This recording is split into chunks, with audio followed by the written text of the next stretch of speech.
Thank you, Mr. Chairman.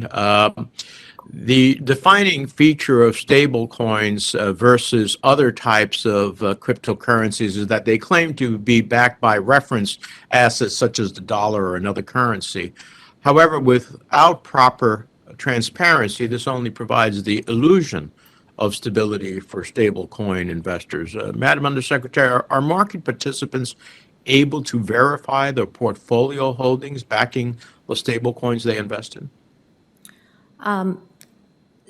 Stablecoin issuers, perhaps under pressure from investors and regulators, are providing self-audited statements. Some of the major ones are providing self-audited statements on their holdings, but regulators are not in place to confirm those or to set the standards for them.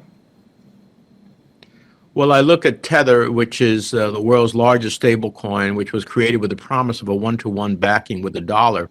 And instead, reporting from Bloomberg found that many Tether stablecoins are backed by risky loans to Chinese real estate companies. So it seems to me that transparency is a cornerstone of our economy. Consumers and investors make the best decisions when they have the necessary information. And that's why I've always advocated for robust disclosure rules in different areas of the financial system. How does the Treasury intend to, do you propose to increase transparency to ensure market participants properly disclose the value of the assets backing stablecoins so that investors can have a true understanding of the risks associated with such assets? Yes, the PWG report is in favor of transparency of the assets. I think that's an important element in reducing run risk.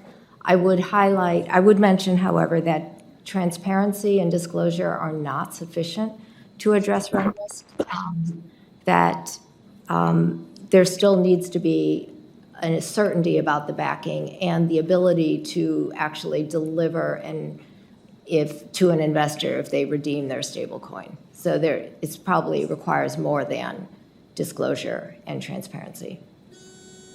Okay, I'm for that.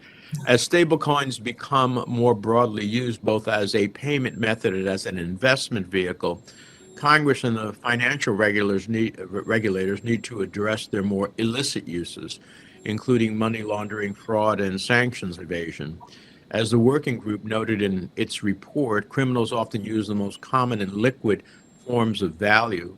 So stablecoins could be a particularly attractive vehicle for money laundering and terrorist financing. And that report also noted that effective international implementations of AML standards is critical. So the Financial Action Task Force published updated guidance on virtual currencies in October.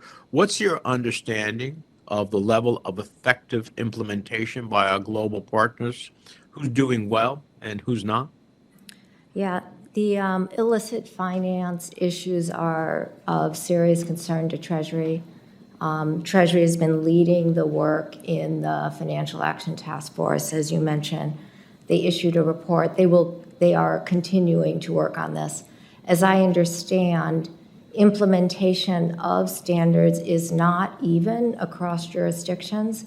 There is concerns about lack of implementation, consistency in some, and they're working on those issues specifically.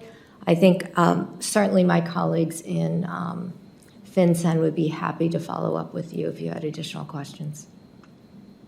Well, I'd like to. What are Treasury's priorities over the next 6 months with reference to increase that implementation? So, as I mentioned, they are leading the Financial Action Task Force and focused specifically on implementation, especially exchanges that are operating in some foreign jurisdictions. I would mention the broader administration effort on digital assets is ongoing, and I understand there will be some more details announced in the next few weeks. So that can also provide some additional information. And again, we'd be happy to follow up with you on that. Well, let me close by saying, as chairman of the Foreign Relations Committee, I'm particularly concerned that countries like Venezuela, Russia, Iran will continue to use digital currencies to evade sanctions, which would weaken one of our most effective policy tools in terms of foreign policy. The anonymity touted as a major benefit of stablecoins and other cryptocurrencies is inherently very useful for facilitating all kinds of illegal activity. And it's imperative that Treasury prioritize achieving concrete progress on this issue in the near term as the technology becomes a key part of the financial system. And we look forward to working with you on that. Thank you, Mr. Chairman. Thank you, Senator Menendez.